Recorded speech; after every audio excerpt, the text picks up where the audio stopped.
रवींद्र वायकर एकटे नाही आहेत की जे कायदा बदलू शकतात. वायकर साहेबांसारखाच माणसाने आमचं नेतृत्व करावं, कारण आम्हाला ती सवयच नाही. कोणाला वाईट आणि कमी आणि खराब सांगून त्याच्यातून काही मिळण्यासारखं नसतं, परंतु सेफ अँड क्लीन जोगेश्वरी करण्याचं माझं मोठं आहे.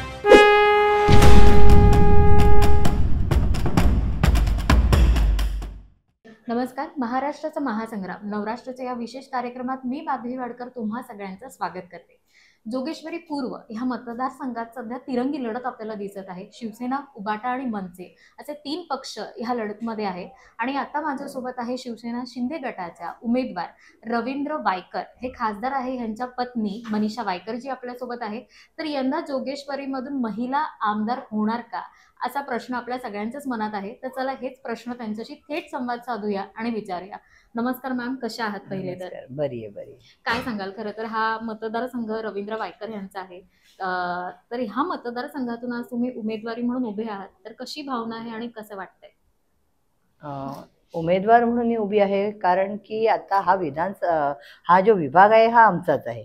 आणि वायकर साहेब आता खासदार झालेले आहेत, त्यामुळे आम्हाला या विभागामध्ये आपल्या जोगेश्वरीची काळजी माझ्यापेक्षा कोण जास्त घेणार, हा विचार एकमेव माझ्या मनात आला. आणि मग मी विचार केला की आपणच स्वतः या विभागाची जबाबदारी घेऊया, कारण जो आम्ही जनसेवेचा जो वारसा आमचा सुरू आहे तो असाच ह्यापुढे चालू राहावा, ही आमची इच्छा आहे. ह्यापूर्वी तुम्ही ह्या मतदारसंघात काही कामं केली आहेत का, की जी आपण आज सांगू शकतो? हो, मी कामं करण्यापेक्षा म्हणजे माझं जे काही बिहाइंड द कर्टन जरी मी असले, तरी सगळं मॅनेजमेंट हा प्रकार मी करायची. संपूर्ण देखरेख जी काही करण्याची गरज होती ती सगळी माझ्याच हातात होती. जी संपूर्ण कारभार जो चालवायचा, जर वायकर साहेबांनी एखादी फक्त आवाज सांगितला आम्हाला की आम्हाला हे काम आपल्याला पूर्ण करायचंय, तर ते काम पूर्णत्वाकडे नेण्याची जबाबदारी माझी असेल. मनीषा मॅम, खरं तर आता तुम्ही बिहाइंड द कर्टन मधून एकदम पुढे आलेल्या आहात. तर काय सांगाल, आता प्रचार आणि तयारी चालू आहे, काय समस्या तुम्हाला वाटतात की ह्या स्थानिकांच्या समस्या आहेत आणि ज्या तुम्ही सोडवू शकाल? समस्या असं नाही म्हणता येणार. त्यांची आत्ताची लोकांच्या सगळ्यांच्या एकच मागण्या आहेत की आम्हाला चाळीतून तुम्ही SRA प्रोजेक्ट्स आमचे राबवा, जेणेकरून आम्हाला बिल्डिंगमध्ये जाता येईल. तर त्यांच्या मागण्या योग्य आहेत, कारण इतकी वर्ष काही ठिकाणी SRA प्रोजेक्ट झाले आणि काही ठिकाणी नाही झाले. परंतु कसं असतं की कायद्याच्या पुढे कोणी जाऊ शकत नाही. रवींद्र वायकर एकटे नाही आहेत की जे कायदा बदलू शकतात. त्यामुळे वरच्या लेवलवर ज्या वेळेला गव्हर्नमेंटकडून, सरकारकडून ज्या वेळेला जो कायदा बदलण्यात येतो तो दर 19 वर्षांनी बदलतो. त्याप्रमाणे आता कायद्यामध्ये बदल झालेला आहे. ND झोन उठवण्यात आलेले आहे. RGPGचे कायदे नवीन बदललेले आहेत आणि त्या अंतर्गत ह्या SRAचे जे प्रोजेक्ट्स आहे आता होऊ शकतात. तर त्या हिशोबाने तुम्ही जर पाहिलं तर शिवटेकडीचा जो परिसर आहे, आमचा PMGPचं असू दे, कोकण नगर असू दे, न्यू श्यामनगर असू दे, तर ह्या सगळ्या ठिकाणी मेघवाडी, प्रामुख्याने मेघवाडीतली लोक खूप त्रस्त झालेली आहेत, कारण त्यांना कित्येक वर्ष हा प्रोजेक्ट करायचे होते, की त्यांचा विचार होता की बिल्डिंगमध्ये जायचं, परंतु तिथे ND झोन असल्या कारणाने ते होऊ शकलं नाही. आणि काही ठिकाणी एकाच दुसऱ्या ठिकाणी त्या लोकांनी केलं, परंतु तो बिल्डरच नंतर मग त्यांनी त्यांची काही भाडे दिली नाही आणि ते राहिले, आणि त्याच्यामुळे मग सगळं ओव्हरऑल सगळं नाराजीचा सूर झाला. पण आता जर त्याच बिल्डरकडून आम्ही त्या मुख्यमंत्र्यांच्या हस्ते त्यांना चावी वाटप करण्यात आली आणि सगळीकडे अतिशय आनंदाचं वातावरण आहे आणि सगळे खुश आहेत की वायकर साहेबांनी हा जो प्रोजेक्ट दिलेला भले थोडा वेळ झाला, परंतु चांगली घरं मिळाली त्यांना. आणि त्यामुळे मेघवाडीची जनता पूर्ण खुश आहे आणि समाधानी आहे, कारण प्रत्येकाची इच्छा आहे की वायकर साहेबांसारखाच माणसाने आमचं नेतृत्व करावं. आणि म्हणूनच वायकर साहेबांची सावली बनून मी उभी आहे की त्यांच्या समोर एकच सांगायला इच्छिते की एक महिला आमदार म्हणून तुमच्या सगळ्यांची साथची मला गरज आहे, तुमच्या आशीर्वादाची गरज आहे. देवाबरोबर आपल्या प्रामुख्याने जनतेच्या आशीर्वादाची गरज असते, ती मी जनतेसमोर जात आहे.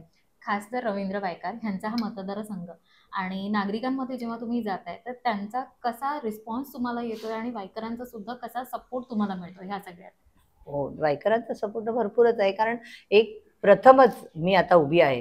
वायकरांनी, मला आठवतं की इतक्या ह्या वेळेला ज्या निवडणुका आल्या, मग त्या नगरसेवकाच्या असू दे, त्या वेळेला अशा लोकांना मोठं केलं, म्हणजे जे प्रामुख्याने नवखे होते आणि त्यावेळेला त्यांना काही एक कामं केलेली नव्हते, परंतु वायकर साहेबांनी केलेली जनतेची कामं हा एकच मुद्दा घेऊन जनतेसमोर कायम जात आले. मग ते नगरसेवक असो, शाखा प्रमुख असो, ही लोक सगळे जाऊन ही कामं आम्ही केलं हे सांगूनच ते मोठे झालेले आहेत. त्यामुळे वायकर साहेबांचं जे नाव आहे तेच खूप आहे की जनतेला माहिती आहे की हा माणूस घरी बसून झोपणार नाही, हा माणूस जनतेमध्येच आहे, जनतेचीच कामं करणार आहे. आणि त्या हिशोबाने जर बघितलं तर आज तर मी त्यांची स्वतः आपल्या घरातच माझ्या बायको जर त्यांची उभी आहे तर त्यांचंही कर्तव्य आहे आणि ते खरोखरच त्यांचं खूप मेहनत घेत आहेत. तेही प्रत्येक विभागामध्ये जात आहेत, जी काही लोकांची काही राहिलेली कामं असतील. आणि खासदार झाल्यानंतर सुद्धा ज्या कामाचा त्यांनी जो सपाटा सुरू केला आहे, की केंद्राकडून आपल्याला काय कामं होऊ शकतात. आपल्या जोगेश्वरीसाठी जवळजवळ 1,00,000 लोकांसाठी घरांचा एक प्रश्न आहे, तो त्यांनी सेंटरमध्ये टाकलेला आहे. कोकण रेल्वे डबल ट्रॅक व्हावी तो प्रश्न टाकलेला आहे. गोवा हायवे मार्ग तो डबल ट्रॅक व्हावा तो टाकलेला आहे. अशा अनेक समस्या. मराठी भाषा आपली राजभाषा करून दिली. त्यानंतर अभिजात भाषेचा दर्जा दिला मराठी भाषेचा. त्यानंतर त्यांनी आता जवळजवळ नवीन पाण्याचे पंपिंग स्टेशन्स आम्ही सुरू करतोय, की जेणेकरून त्याच्यामुळे 2 धरणं त्यांना नवीन करायची आहेत, गारगाय आणि पिंजर. तर त्याच्यामुळे त्यांचं एक प्रपोजल हेही त्यांनी घातलेलं आहे. मग ज्या सेंटरकडून ज्यांना जी कामं करायची आहेत ते साहेबांना, वायकर साहेबांना पूर्ण माहिती आहे आणि त्यांच्या माध्यमातून जे आपण शिकतो त्याचा कुठेतरी उपयोग मला आता जनतेसमोर करायचा आहे.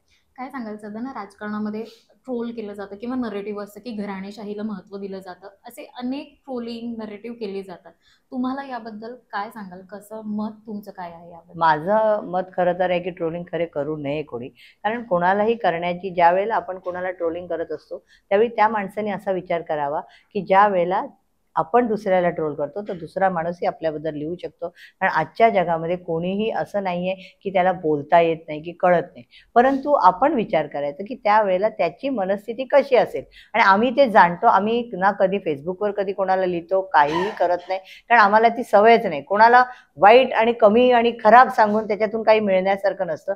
त्यापेक्षा वायकर साहेबांनी ज्या वेळेला लोकसभेच्या वेळी पण लढलो त्यावेळी एकच मुद्दा ठेवला की मी केलेली आधीची कामं ह्या पुढे काय करणार आहे, हीच कामं, हाच एजेंडा घेऊन आम्ही पुढे गेलो. आता मीही तेच करते. मी तेच सांगितलं की आमच्या जोगेश्वरीच्या लोकांना काय गरजेच्या वस्तू आहेत, त्या वस्तूचा त्यांचा जो विकास त्यांचा जो करायचा आहे तोच विकास मी पुढे करणार आहे. निवडून आलात तर पहिले काम काय कराल किंवा कोणतं काम कराल? पहिलं काम तर जोगेश्वरी झोपडपट्टीमुक्त ते आहेत, परंतु सेफ अँड क्लीन जोगेश्वरी करण्याचा माझा मोठो असेल पहिला. काय अजेंडा असेल आणि काय सांगाल सगळ्या मतदान कराल? नागरिकांना काय मेसेज द्या? नागरिकांना माझं एवढंच सांगणं आहे की इतका वर्ष जो आम्ही वायकर साहेबांनी आपल्या जोगेश्वरीच्या जनतेसाठी जी काही मेहनत केली आहे, ह्या जोगेश्वरीला कुठून कुठे पोचवलंय, जे नावलौकिक आम्ही मिळवून दिलेलं आहे आणि आज या जोगेश्वरीच्या जनतेच्या मनामध्ये आम्ही आहोत. त्या जोगेश्वरी जनतेला पुन्हा एकदा आम्ही विनंती करतो की आता महिला आमदार म्हणून, पहिली आमदार म्हणून महिला आपल्या जोगेश्वरीतून जाणार आहे. तर मला जनतेने विचार करावा, धनुष्यबाणावर 4 नंबरचं बटन दाबून मला प्रचंड मताने निवडून द्यावं, ही विनंती मी जोगेश्वरीच्या जनतेला करत आहे. खूप खूप धन्यवाद तुम्ही वेळ दिला त्याबद्दल आणि ऑल द बेस्ट. थँक्यू. तर मंडळी, अशाच मुलाखतींसोबत पुन्हा भेटत राहूया. तोपर्यंत मी माधवी वाडकर, नवभारत नवराष्ट्र मुंबई, कॅमेरामॅन संकेत सोबत.